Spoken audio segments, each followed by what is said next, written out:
Hey, it's your girl Blair. Boss lady anointed rap entertainment. Blaring got voice, baby, I ain't playing. And welcome to my YouTube channel, where I post transparent videos about my journey as a early childhood educator. And the tips that I give are real life actual experiences that either I or another teacher has experienced, and I want to share my story with you. So if you are an early childhood educator, I want to remind you that you are a great teacher, and being a great teacher does take time. It's not an overnight process. I've been doing this for almost 4.5 years, and guess what? There are still some things that I'm learning. There are some things that I know hands down that I'm the best in, and there's some room to grow. So I just wanted to go over a few things that I learned in 2025. The first thing: never work for a place that does not appreciate who you are as a person. I completely walked away from a job that I loved because I did not feel appreciated. I felt overlooked and underpaid. And I had no problem with walking away from that job. Now, it was so hard for me to walk away because I loved my students, and me and my students had grown together. But I just wasn't going to continue to take being overlooked. I wasn't going to continue to take being treated oddly because I was different. 2, the second thing that I learned is don't let nobody make you feel like you're not a dope teacher. Because when I did switch jobs, it started out really great, and then I started to see what was going on in the inside. And one thing that I learned to do was just go in my room and do my due diligence, whether I had the support or not. I still have a job that I need to perform. I still have children that I'm trying to get to the next level.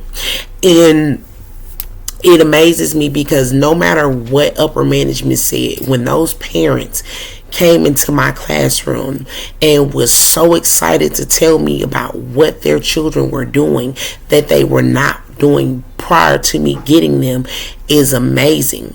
You know what I'm saying? So you are making an impact on somebody's life. You are helping somebody, and they don't even realize it until it happens.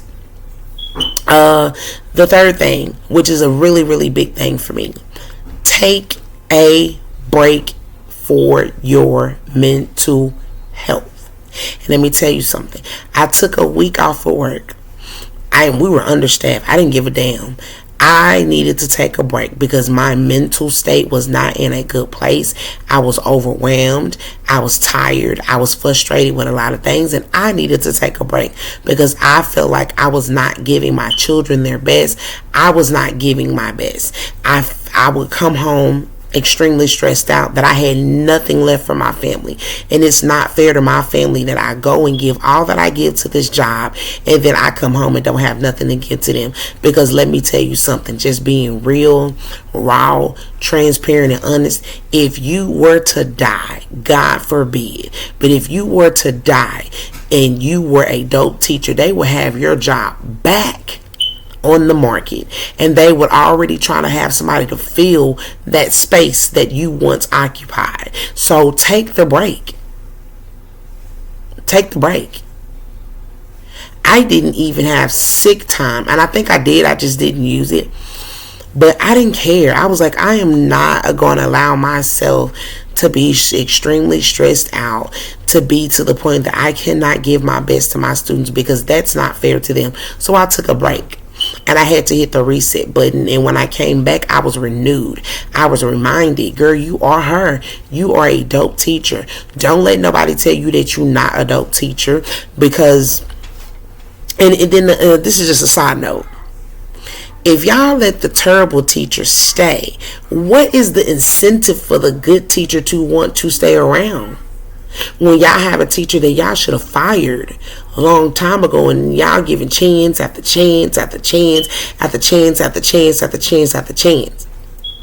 What is the incentive for the good teacher?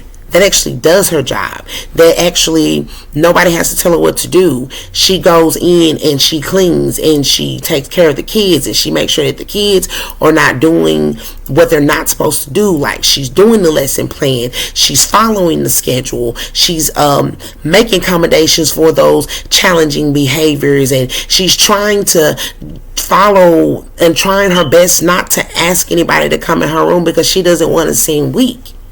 But what do? What is the incentive for the good teacher to stay if the terrible teacher keeps getting chances after chances after chances after chances after chances after chances after chances?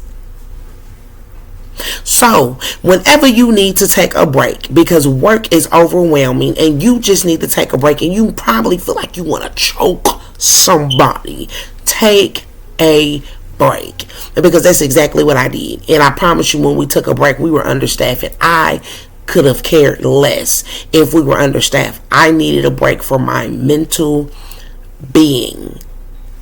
I was tired. I was overwhelmed. So I took a break, and I enjoyed doing absolutely nothing. The first 2 days, I think I slept most of the day. And then the other days I got up and I did little odds and ends things around the house. I was working on my CDA, but I was really enjoying my time. I walked up the street. I went and I had sushi. Now, your girl don't eat raw sushi, but I eat that cooked sushi, and it was good. Found a really nice spot in Dallas that was right up the street from my house. Decided to walk instead of riding in a car or taking an Uber. I just walked, and it felt great. But yes, take the break if you need to take a break. Fourth thing, you cannot control nothing inside that building other than your classroom. And then on top of that, you can't even control your classroom. Sometimes you just got to go with the flow. Because see, another thing, they had changed my hours. So I was working over 40 hours a week. And now I'm barely pushing in 5 hours each day. So they cut my hours. So I was working from 8 o'clock to 6:30.